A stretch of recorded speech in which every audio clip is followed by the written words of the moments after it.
আসসালামু আলাইকুম রহমতুল্লাহি ওয়া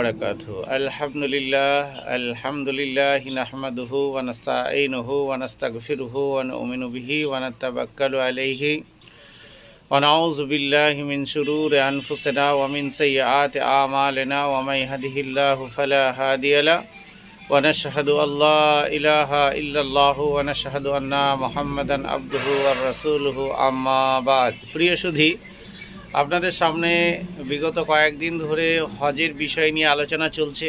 আজকে যেটা কথা হবে সেটা হচ্ছে হজের সুন্নত কয়টি এবং কি কি, সেই ব্যাপার নিয়ে ইনশাআল্লাহ আপনাদের সামনে আসছি। হজের সুন্নত 15টি, তা সেই 15টি কী কী আমরা কতটুকু জানি সেই বিষয় নিয়ে আপনার সামনে আলোচনা করব ইনশাআল্লাহুল আজিজ।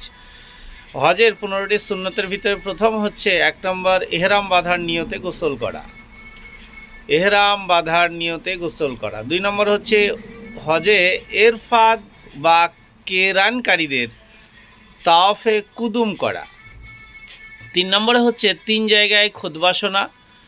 7ই জিলহজ কাবা শরীফে, 9ই জিলহজ আরাফাতের ময়দানে, মসজিদের নবাবিয়ায়, অর্থাৎ 11ই জিলহজ মদিনা মসজিদে বা মসজিদে নবাবিয়া বা মসজিদে খায়েফে খুতবা শুনতে হবে। 4 নম্বরে এসছে সেটা আপনাকে বলছি, 8ই জিলহজ মদিনায় গিয়ে জোহর, আসর, মাগরিব, এশা ও ফজর এই 5 ওয়াক্ত সালাত বা এই 5 ওয়াক্ত নামাজ আপনাকে পড়া। এগুলি ফরজ নামাজ। হাজিরা ইমামতি করলে কসর হবে, অর্থাৎ 4 রিকাতের জায়গায় 2 রিকাত হবে, কিন্তু আপনাকে কসর না করাই ভালো, পুরা নামাজ পড়াই ভালো। 9ই জিলহজ সূর্যোদয় পরে আরাফাতের অভিমুখে রওনা হওয়া বা যাত্রা শুরু করা। 6 নম্বরে এসে 9ই জিলহজ আরাফাত ময়দানে অবস্থান করে সূর্য অস্ত যাওয়ার পর মাগরিব না পড়ে মুজাদ্দিলেফায় পৌঁছে মাগরিব ও এসে একসঙ্গে পড়া। মুজাদ্দিলেফার কথা আপনারা সবাই জানেন। এরপরে হচ্ছে 7 নম্বরে 9ই জিলহজ দিবাগত রাতে মুজদালিফায় অপেক্ষা করা। 8 নম্বরে এসে আরাফাতের ময়দানে থাকার নিয়তে জোহরের পূর্বে গোসল করা। 9 নম্বর এসছে 9, 10, 11 9 নম্বর এসছে 10, 11, 12 জিলহজ মিনায় অবস্থান করা এবং 12ই জিলহজে মাগরিব পর্যন্ত সেখানে থাকা বা অবস্থান করা। এরপরে এসেছে 10 নম্বরে মিনা থেকে ফিরবার সময় মোহসাসার নামক স্থানে কিছু সময় অবস্থান করা। 11 নম্বরে এসেছে প্রত্যেক তাওয়াফের পর রোকনে ইয়ামিনা ও হাজরে আসওয়াদ স্পর্শ করা। 10 নম্বরে এসে 12 নম্বরে এসে হাজারে আসওয়াদকে চুম্বন করা। আপনারা ভিডিওতে দেখেন যে হাজারে আসওয়াদকে মানুষ লাগাতারভাবে চুম্বন করছে, একটু অনুভব করুন বা বুঝতে পারবেন।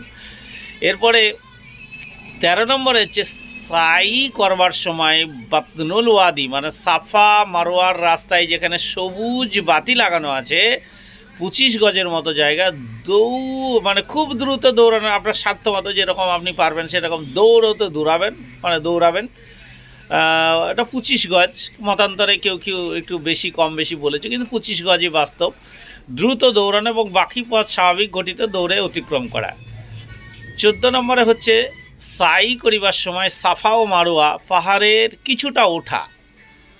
এই সাফা মারোয়া পাহাড়ের কাহিনী আপনারা জানেন। হজরত ইসমাইল আলাইহিসসালামের মা হজরত হাজেরা তিনার বাচ্চার পানির জন্য আকুল ব্যাকুল হয়ে পড়েছিলেন। এক সাফা থেকে মারোয়া, মারোয়া থেকে সাফা, এরকম 7 বার তিনি খণ্ডন করতে করতে হঠাৎ দেখলেন হজরত ইসমাইল আলাইহিসসালামের পায়ের গোড়ালির তলে থেকে যে আবে জমজমের পানি অলরেডি উত্তোলিত হতে হয়েছিল। সেই সময় থেকে আজও পর্যন্ত, অর্থাৎ কিয়ামতের আগের দিন পর্যন্ত বা কিয়ামত পর্যন্ত প্রচলিত থাকবে ওটা। এরপরে 15 নম্বরে প্রত্যেক 7 বার তাওয়াফের পর মাকামে ইব্রাহিমের নিকট 2 রেকাত নফল নামাজ পড়া। এইসব সুন্নতের কোনো একটি বাদ পড়লে দম দিতে হয় না, মানে কোনো জরিফানা বা কাফারা দিতে হয় না। তো এই বিষয়গুলো নিয়ে আপনার সামনে আলোচনা করলাম, ইনশাআল্লাহুল আজিজ ভালো লাগবে। এরপরে আবার বিস্তারিত অন্য অধ্যায় নিয়ে আসবো। আসসালামু আলাইকুম ওয়া রাহমাতুল্লাহি ওয়া বারাকাতুহু।